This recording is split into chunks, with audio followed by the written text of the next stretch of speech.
Tata Motors ने कुछ दिनों पहले अपनी टाटा कर्व के नाम से कमाल की फ्यूचरिस्टिक डिजाइन के साथ आने वाली कॉप एसयूवी कार को इंडिया के लिए डिब्यू कर दिया और ये अपने सेगमेंट की पहली कॉप एसयूवी कार हो जाती है, ऐसा भाई लोगों को लगता है। लेकिन आप सभी लोगों को एक बात पहले ही बता देंगे, ऑटो एक्सपो 2020 यानी कि आज से लगभग 2 साल पहले ही मारुति सुजुकी ने अपने कॉप एसयूवी मारुति सुजुकी फ्यूटुरो ई नाम से कॉन्सेप्ट कार को तैयार कर लिया था और जैसे ही टाटा कर्व को लॉन्च किया गया, मारुति सुजुकी ने इस कार को फिर से हाईलाइट कर दिया है, जिसका मतलब साफ सा है कि मारुति सुजुकी की तरफ से फ्यूटुरो ई की एक नई कार इंडिया पर लॉन्च होने वाली है। और गाइस यहाँ पर पूरी बात आपको बता दें कि मारुति सुजुकी की तरफ से फ्यूटुरो ई कार को नहीं बल्कि फ्यूटुरो ई पर बेस्ड एक कमाल की इलेक्ट्रिक कार को इंडिया पर लॉन्च किया जाने वाला है। और गाइस आपको एक बात बता दें कि मारुति सुजुकी की तरफ से जो फ्यूटुरो ई फ्यूचरिस्टिक डिजाइन के साथ आने वाली कमाल की कार है, इस कार को केवल इलेक्ट्रिक पर नहीं बल्कि हाइब्रिड पर भी लॉन्च किया जाने वाला है। फिलहाल हाइब्रिड की बात तो हम नहीं कर सकते क्योंकि हाइब्रिड के बारे में कोई भी डिटेल नहीं है, लेकिन अगर हम बात करें तो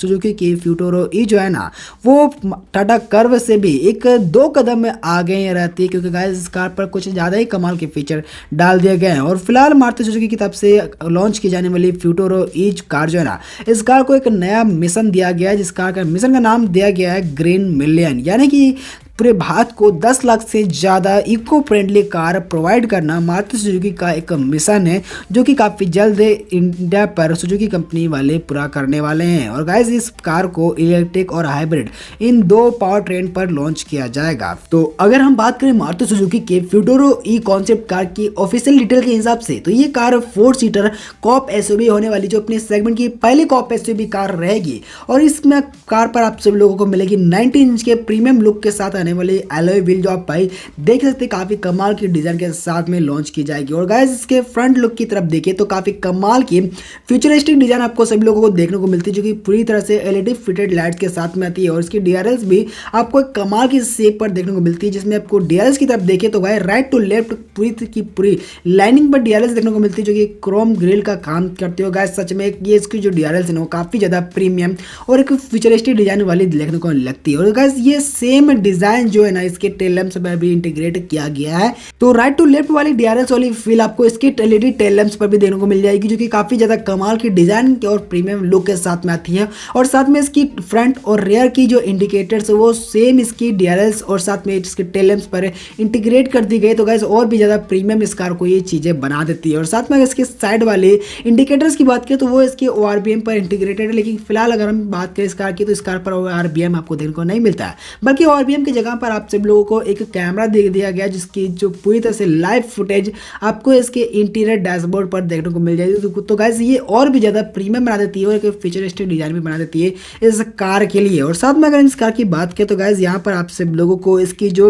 रूफ है वो पूरी तरह से चार्जिंग रूफ दी गई है, तो आप सब लोगों को इसके रूफ पर आपको सोलर पैनल देखने को मिलता है, ना कि किसी भी तरह का पैनोरामिक सनरूफ या फिर सनरूफ। तो इसका मतलब है मारुति सुजुकी के फ्यूचर पर आने वाले कारों पर भी आपको सनरूफ देखने को नहीं मिलता। तो क्या कहना है आपको इस बात पर कमेंट सेक्शन में जरूर से बताना। और अब बात इस कार के इंटीरियर पर, तो भाई इंटीरियर और भी ज्यादा फ्यूचरिस्टिक लग रही है, क्योंकि गाइस यहाँ पर इसका जो डैशबोर्ड है वो पूरी तरह से भाई फोल्डेबल डैशबोर्ड है, यानी कि आप इस कार को अनलॉक करते हो गाइस, इस कार की जो डैशबोर्ड है वो एक्सटेंड होकर काफी कमाल की डिजाइन के साथ में मिल जाएगी। और गाइस यहाँ पर आप सभी लोगों को टच स्क्रीन जो है ना वो पूरी तरह से लंबी चौड़ी नहीं बल्कि पूरी तरह से फ्लैट दी गई हो, पूरी की पूरी डैशबोर्ड पर इसकी टच स्क्रीन इंटीग्रेटेड दी गई, तो ये काफी कमाल की बात है। और अगर ऐसा सच में एक नई बेहतरीन और रियल कार ही आ जाती है इसी कॉन्सेप्ट पर बेस्ड, तो भाई सच में कहना ही क्या क्यों। और साथ में अगर इस कार की स्टीयरिंग की तरफ देखें तो गाइस स्टीयरिंग भी एक्सटेंडेबल स्टीयरिंग है, तो गाइस स्टीयरिंग भी काफी कमाल की डिजाइन के साथ में और काफी कमाल के फीचर के साथ में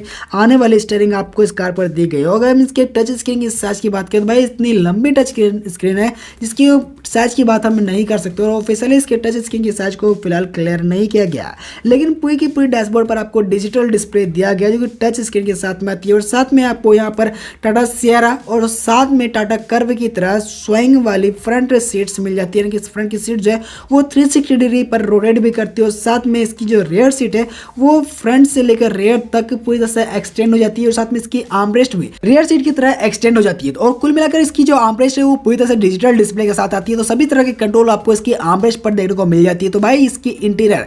काफ़ी ज़्यादा फ्यूचरिस्टिक बनाई गई है और साथ में सबसे कमाल की बात यह है कि इस कार पर आपको कहीं भी डोर हैंडल नहीं मिलता है, ना ही इसके इंटीरियर पर और ना इसके एक्सटीरियर पर, क्योंकि इस कार को पूरी तरह से ऑटोमेटिक बनाया गया है। तो आप सब लोगों को इस कार के अंदर आने के लिए और बाहर जाने के लिए आपको या तो मोबाइल से कंट्रोल करना होगा या फिर इसके कंट्रोल की को लेना होगा जो कि डिजिटल डिस्प्ले के साथ आती है। तो गाइस इस कार को पूरी तरह से फ्यूचर लोडेड बनाया गया और काफ़ी ज़्यादा कमाल की फ्यूचरिस्टिक डिजाइन के साथ बनाई गई। तो आप सभी लोगों को कैसी लगी मारुति सुजुकी फ्यूटुरो ई कॉन्सेप्ट कार, जिसकी इतनी सारी डिटेल्स को ऑफिशियली रिवील कर दी गई। और बाकी अगर इसके इंजन की और प्राइस की बात किया जाए तो फिलहाल उसको रिवील नहीं किया गया, लेकिन डायमेंशन गाइस ये मिड साइज एसयूवी की डायमेंशन है। तो कुल मिलाकर इसका की प्राइस 15 लाख से लेकर 20 लाख के आसपास की सेगमेंट पर आएगी। और साथ में अगर इसका की इंजन की बात करें तो फिलहाल इसकी इलेक्ट्रिक इंजन को फिलहाल रिवील नहीं किया गया, तो उसके बारे में हम डिटेल नहीं बता सकते हैं। तो कैसे लगी आपको मारुति सुजुकी की फ्यूटुरो ई कॉन्सेप्ट इलेक्ट्रिक व्हीकल, जिसको हाइब्रिड पर भी लॉन्च किया जाएगा? कमेंट सेक्शन में जरूर से बताना। इस वीडियो को लाइक और शेयर करना, चैनल पर नहीं तो सब्सक्राइब करके बेल आइकन को दबाते हुए जाना। इस वीडियो को इतना ही था, एक नई वीडियो के साथ फिर से मिलते हैं, तब तक के लिए जय हिंद, वंदे मातरम।